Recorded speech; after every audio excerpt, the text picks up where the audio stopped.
नमस्कार दर्शकों, मैं एस्ट्रो स्नेहा शर्मा आप सभी का आपके पसंदीदा प्रोग्राम दशा महादशा में बहुत बहुत स्वागत करती हूँ।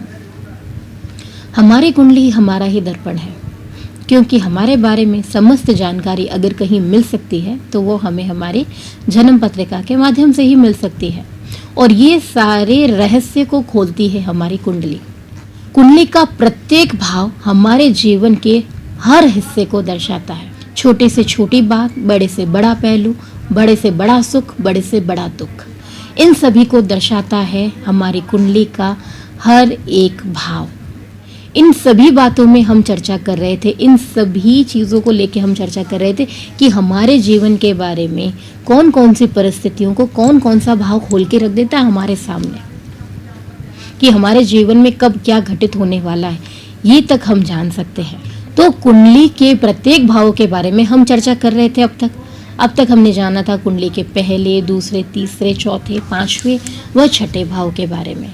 आज हम जो जानने वाले हैं कुंडली के 7वें भाव के बारे में, कि कुंडली का 7वां भाव हमारे लिए क्या लेकर आया है। तो कुंडली का जो 7वां भाव है वो हमारे बारे में जो बतलाता है वो ये बतलाता है हमारी मृत्यु के बारे में। और भी है, लेकिन इस भाव को हम मारक स्थान भी कहते हैं। जैसे कुंडली का दूसरा भाव मारक स्थान होता है, उसी प्रकार कुंडली का 7वां भाव मारक स्थान होता है। हमारे जीवन में हमारे जीवन साथी का भाव भी यही है, मारक भी है तो जीवन साथी का भाव भी यही है कि हमें हमारा जीवन साथी कैसा मिलेगा, उसका नेचर कैसा होगा, नौकरी करने वाला होगा, सरकारी नौकरी करने वाला होगा, या स्वयं का बिजनेस करने वाला होगा, हमारा विवाह किस दिशा की ओर होगा, विवाह से संबंधित सारे प्रश्नों के जवाब इसी भाव से मिलते हैं। यूं कहें कि पति का सुख, पत्नी का सुख, विवाह का समय, सब कुछ निर्धारित इसी भाव से होता है। हमारी मृत्यु इसी भाव से निर्धारित होती है। हमारे जीवन में मृत्यु तुल्य कष्ट इसी भाव से होता है, और कई सारी चीज़ों को लेकर ये भाव चलता है, हमारे जीवन की गतिविधियों को लेकर। अब इनमें से कौन कौन सी गतिविधियां हमारे जीवन में देखने को मिलती है, उन प्रश्नों का उत्तर हमें कैसे मिलेगा। सीधी सी बात है, इस भाव में स्थित ग्रह, इस भाव से संबंधित कारक ग्रह, इस भाव से संबंधित इसका स्वामी जिस जगह पर स्थित है उससे संबंधित दशा क्या चल रही है, अंतर क्या है, उन सब से संबंधित निष्कर्ष निकालने पे पता चलता है कि हमारे जीवन में कौन सी घटना अभी चल रही है, या भविष्य में आने वाली है, या फिर बीत चुकी है। तो जैसा मैंने आपको पहले बताया था, कलत्र सौख्यम भाव भी ये कहा जाता है। इसे मारक कहते हैं, जया स्थान कहते हैं, और इसे हम 7वां घर भी कहते हैं। पति पत्नी का सुख, पति को पत्नी का सुख मिलेगा, पत्नी को पति का सुख मिलेगा, वो हम यहाँ से जानेंगे। शादी विवाह कब होगा, जैसे मैंने आपको पहले बताया, उसकी अवधि। व्यापार से रिलेटेड भी जानना हो तो भी यहीं से जानेंगे।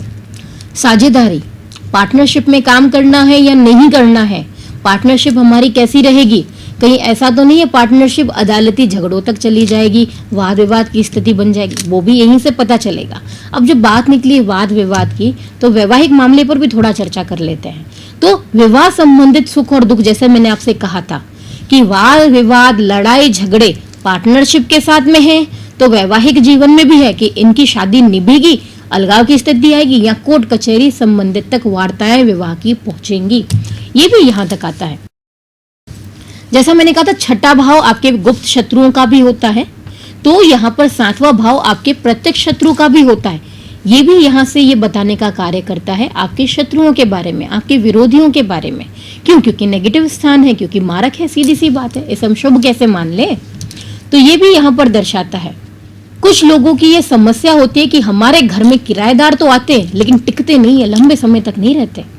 आते हैं, घर देख के जाते हैं, लेकिन किराए पर लेते नहीं है। तो वो स्थान भी कौन सा है? 7वां स्थान है।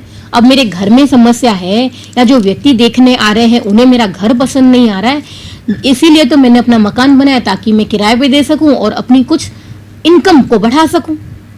लेकिन अब दिक्कत क्या है, मकान भी बनवा लिया, किराएदार आते हैं देखने के लिए, मकान किराए पे लेते नहीं है। अब मान चलो किसी ने ले भी लिया तो लंबे समय तक टिकेगा नहीं, वो जल्दी चला जाएगा। ये सारी समस्याएं देखने को मिलती है। कुछ लोग ऐसे भी होते हैं जो बहुत ज्यादा कंजूस होते हैं।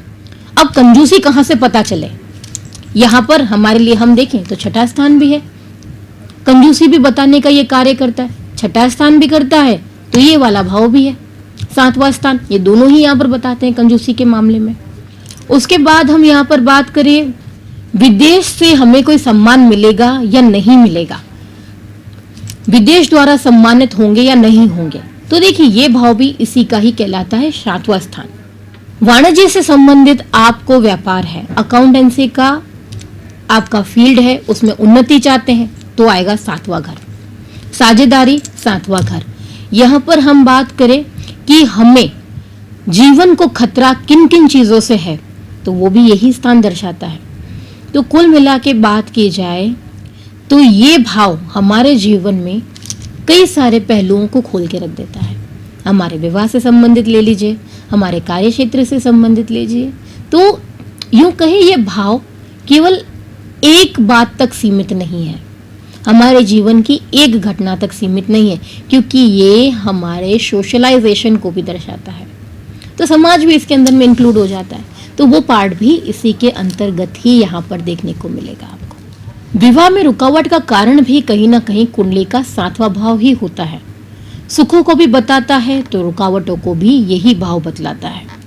आपके मन में भी अगर कुछ प्रश्न है, जानना चाहते हैं ज्योतिष संबंधित, तो आप हमसे हमारे कार्यालय पर संपर्क कर सकते हैं। हमारा पता है दशा महादशा ज्योतिष वास्तु सेवाएं, MGH रोड, कांग्रेस कार्यालय के सामने, राज रणछोड़ मंदिर के ठीक नीचे। हमारा फ़ोन नंबर है 8890432189। आप हमसे अपॉइंटमेंट लेकर हमसे हमारे कार्यालय पे मिल सकते हैं। अगर आप जोधपुर के रहने वाले हैं तो सीधा कार्यालय पे संपर्क करें, या फिर जोधपुर के बाहर रहने वाले व्यक्ति हैं आप, तो आप क्या करें, टेलीफोनिक अपॉइंटमेंट पर पेड कंसल्टेंसी के साथ हमसे संपर्क कर सकते हैं।